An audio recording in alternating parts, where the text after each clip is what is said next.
Salut. Les atomes sont beaux et parfaits. On connaît maintenant une partie de la matière qui nous entoure, mais pour avoir la vraie définition de la vie, je pense qu'il va falloir aller un peu plus loin. Sinon, le mur qui est à côté de moi est tout aussi vivant que moi. Dans le dernier épisode, on s'était arrêté à la description des éléments qui composent la vie. Aujourd'hui, j'ai envie d'aller plus loin. Imaginons qu'on ait un vaisseau extraterrestre, d'une civilisation assez avancée, qui survole pour la première fois la planète Terre afin d'y trouver la vie. Imaginons que ces extraterrestres soient très pragmatiques et arrivent vers la planète Terre avec seulement quelques concepts, quelques idées. Grâce à d'anciens voyages, ils savent par exemple que la planète Terre, parmi les autres planètes du système, a des qualités propices à la création de la vie. En effet, elle a un certain âge, elle a eu le temps de se développer, elle est placée pas trop loin ni trop près du Soleil, ce qui lui permet d'avoir un climat pas trop extrême. Sur sa surface, elle bénéficie de nombreux éléments chimiques tels que l'oxygène, le carbone, l'hydrogène, qui sont des atomes qui se lient facilement avec d'autres atomes et donc augmentent les chances de combinaison et donc de création. Mais ce n'est pas tout. En arrivant vers la Terre, le vaisseau a trouvé les mêmes informations que nous avions. En interceptant notamment, par exemple, les données assez louches et approximatives des anciens biologistes, ainsi que celles carrément extrêmes de la NASA. Notre vaisseau arrive donc vers la Terre et d'un coup de scanner instantané, obtient toutes les données suivantes. Waouh, quelle grande Terre! Du mouvement partout et à échelles différentes, mais j'avais quand même caché un piège dans le dernier épisode. Alors, la levure. Vivant, pas vivant? Je veux dire, tu la reçois en sachet inerte, mais une fois que tu rajoutes de l'eau et du sucre, ça bouge. En effet, la levure est un champignon unicellulaire, donc vivant, qui nous aide à transformer le sucre en alcool grâce à la fermentation. Ces mêmes levures ont non seulement un code génétique, mais peuvent effectuer la même respiration que nos cellules humaines grâce aux mitochondries présentes en elles. Vous trouvez ça déjà peut-être extraordinaire, mais c'est pas tout. Parmi tous ces micro-organismes, ces bactéries, ces unicellulaires et microbes, on retrouve quand même de sacrés talents sur Terre. Il y a les psychrophiles, un type d'organisme capable de survivre dans les abysses des mers polaires en dessous de 0 degré. Il y a aussi les méthanopyrus, une bactérie capable de se reproduire dans les cheminées sous-marines à 112 degrés. Quelle résistance! Le mot est faible, mais tellement important. Plus de doute pour notre vaisseau extraterrestre. Ces bactéries, champignons et autres organismes vivants, dont nous, les mammifères, partageons tous une chose.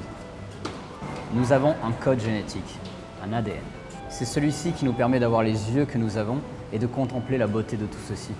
Mais c'est aussi celui-ci qui nous permet d'exprimer notre complexité et de lier tous nos composants. C'est à partir de notre ADN que notre corps peut créer absolument toutes les protéines dont il a besoin.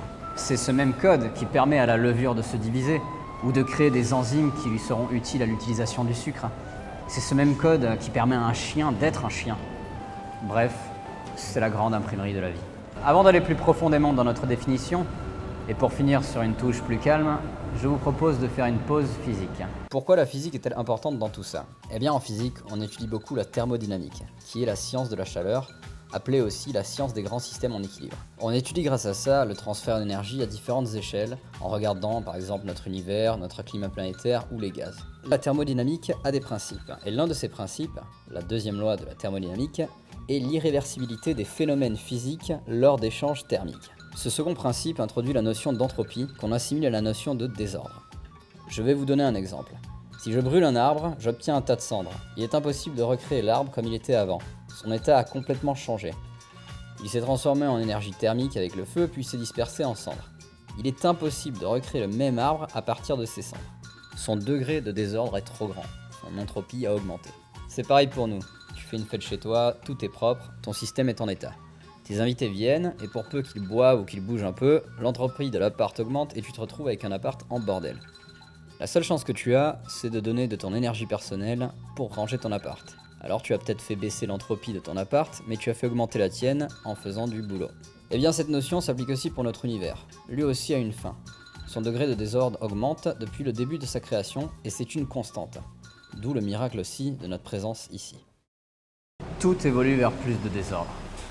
Un arbre, une cellule, votre voiture, nous. L'ADN, malheureusement, ne permet pas d'inverser l'entropie. Mais il fait de nous ces petits véhicules super sophistiqués qui ralentissent le temps. Il nous offre en quelque sorte cette petite fenêtre éphémère sur l'univers. Un moment de paix et de répit dans l'immensité. Que vient faire l'ADN dans tout ça? Eh bien, l'ADN, c'est un code. C'est un espèce de doigt d'honneur à l'entropie. C'est de l'ordre dans le désordre. Un jour, une chanteuse française a dit « Résiste, prouve que tu existes ». Eh bien, c'est faux. Tu résistes déjà. Vie existe, quelque chose résiste pour que tu sois là. L'ADN est génial, mais ce n'est que de l'information. C'est un espèce d'immense bouquin rempli d'alexandrins. Mais qui lit ce bouquin? Est-ce que quelqu'un l'observe? Ou est-ce que le livre se lit tout seul? La suite dans le prochain épisode.